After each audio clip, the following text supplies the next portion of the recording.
안녕하세요. 임플란트 타이거입니다. 최근 전국적으로 집중 단속이 이루어지고 있습니다. 그렇기 때문에 단속 현장 곳곳에서 실랑이가 벌어지는데요. 문제는 침 뱉기 때문입니다. 보통 우리가 말하는 침 뱉기, 그러니까 경범죄에 해당하는 침 뱉기는 일부러 입에 고이거나 모은 침을 길이나 하수구 이런 모든 행동들을 통칭하는데요. 코로나 때문에 마스크 착용이 필수가 되었던 몇 년 동안은 침 뱉기 문제는 크게 이슈가 되지 않았습니다. 그렇지만 최근 엔데믹 선언, 마스크를 쓸 필요가 없기 때문에 아무 곳에서나 침을 뱉는 행위가 더 많아지고 있다고 합니다. 지하철 내부에서 침을 뱉는 사람들도 있고요. 대부분의 흡연자들 담배를 피면서 무분별하게 침 뱉기를 하는 경우가 많습니다. 그렇기 때문에 흡연장 바닥을 보면 침이 고여있는 경우가 많은데요. 그렇기 때문에 흡연구역에는 바닥의 오염도도 높고요. 미생물이 확산되는 경우도 많다고 합니다. 보통 흡연을 할 때 평균 3-4번 정도 침을 뱉는다고 하는데요. 흡연장에 뱉은 침, 이 침을 밟고 지나가면 미생물이 최소 50m에서 100m까지 확산될 수도 있다고 합니다. 그렇기 때문에 굳이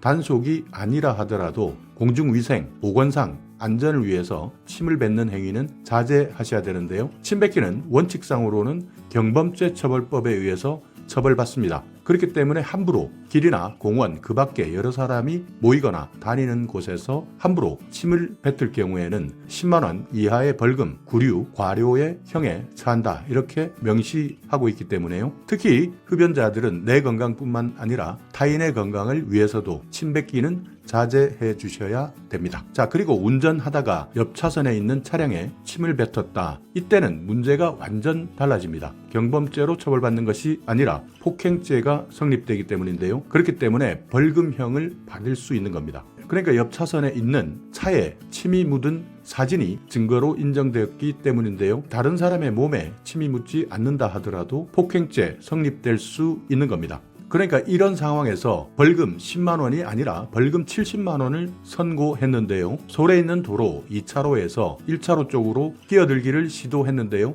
그렇지만 피해자가 끼어들지 못하도록 양보해 주지 않았습니다. 이때 화가 나서 차에서 내린 다음 피해자의 차량 조수석에 침을 뱉었는데요. 이때 피해자 차량의 창문에 침이 묻어 있는 사진을 찍은 겁니다. 사진 속에서 침이 창문 유리에 묻어 있었고요. 한 곳에 집중되지 않고 넓게 분사된 것으로 보였기 때문에 창문이 일부 열려 있었기 때문에 피해자 차 안으로도 침이 들어올 수 있는 상황이다. 그렇기 때문에 차에 있는 사진만으로도 몸에 침이 묻지 않는다 하더라도 유죄가 될 수 있다. 그러니까 피해자의 몸에 침이 실제는 닿지 않았다 하더라도 폭행죄가 성립되었고요. 여기에 따라서 벌금 70만 원을 내었다는 판례인데요. 그렇기 때문에 차 밖으로 침을 뱉는다. 운이 없다면 이렇게 폭행죄로 인정될 수도 있다는 점 기억해 두셔야 되고요. 또 하나 황당한 사연이 있습니다. 아내 앞에 있는 반찬에 침을 뱉은 사람 벌금형을 받았습니다. 재물 손괴죄였는데요. 아내가 먹고 있던 음식에 침을 뱉었기 때문에 음식을 먹지 못하게 한 혐의가 인정된 겁니다. 그러니까 아내가 먹을 수 있는 재물에 침이라는 변수 때문에 재물 손괴죄가 된 겁니다. 그래서 벌금 50만 원을 선고했는데요. 싸움이 일어난 이유는 아내가 밥을 먹으면서 전화 통화를 했다는 이유입니다. 밥 처먹으면서 전화 통화하냐 이렇게 욕설을 했는데요. 아내 앞에 놓여져 있던 반찬, 찌개에 침을 뱉은 혐의입니다. 그래서 당연히 아내가 항의를 했습니다. 어떻게 더럽게 이렇게 침을 뱉냐 항의를 했는데요. 이에 질세라 이 사람은 한 번 더 음식에 침을 뱉어서 먹지 못하게 만들었다고 합니다. 그러니까 아내 앞에 놓여져 있는 음식은 아내 소유의 물건이 아니고 본인 소유이기 때문에 음식의 효용을 훼손했다고 볼 수는 없다. 그렇기 때문에 재물손괴죄가 아니다 이렇게 주장했지만 재판부에서는 재물을 손괴한다는 것은 타인과 공동으로 소유하는 재물을 손괴했을 때도 포함할 수 있다. 그렇기 때문에 반찬, 찌개 이런 것들이 단독으로 소유하고 있었다고 할 수 없다. 이렇게 판시한 겁니다. 그러니까 옆 차선 차량에 침 뱉었다가 폭행죄가 성립된 경우도 있고요. 반찬에 침 뱉었을 때는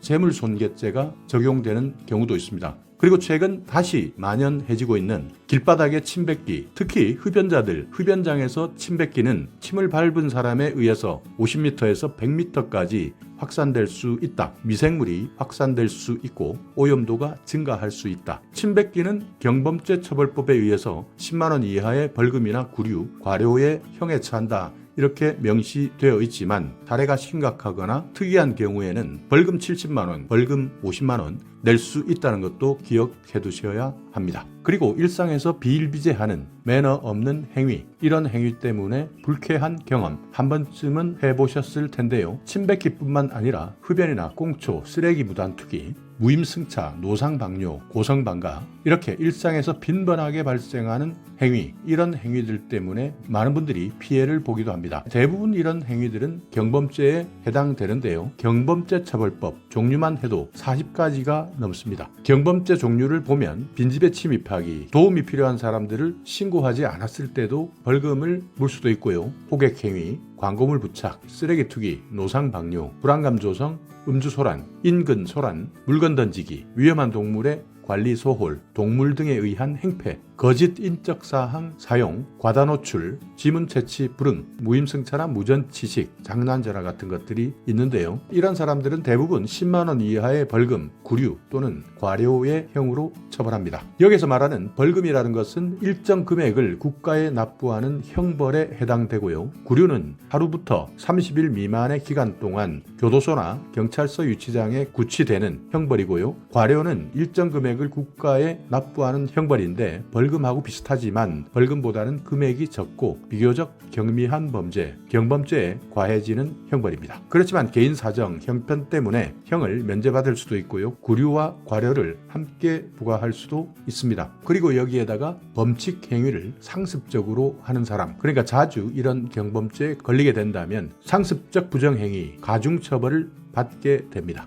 경범죄, 벌금형 이 두 가지는 다릅니다. 경범죄는 직결심판, 약식재판에 의해서 결정되고요. 벌금형은 약식 기소되는 것으로 범죄 경력에 기재되는데요. 직결심판이라는 것은 20만 원 이하의 벌금, 구류 또는 과료에 해당하는 경미한 사건에 대한 정식 형사소송 절차를 거치지 않고 경찰서장이 청구하는 약식재판을 말합니다. 그렇지만 피고인이 범칙금 1.5배를 납부하고 증명서를 직결심판 선고일 전에 제출한다면 직결심판은 취소될 수 있습니다. 그렇기 때문에 직결심판까지 가지 않겠다 하는 분들은 미리 1.5배 범칙금을 납부하시고 증명서를 제출해 주시면 됩니다. 코로나 바이러스 이제 더 이상 위험하지 않기 때문에 마스크를 벗었지만 공공장소에서 지속적으로 늘어나고 있는 침뱉기, 내 건강을 위해서라도 침뱉기 행위는 자제해 주셔야 합니다. 자, 오늘 영상 여러분께 조금이나마 유익한 정보가 있었다면요. 오늘도 구독 그리고 좋아요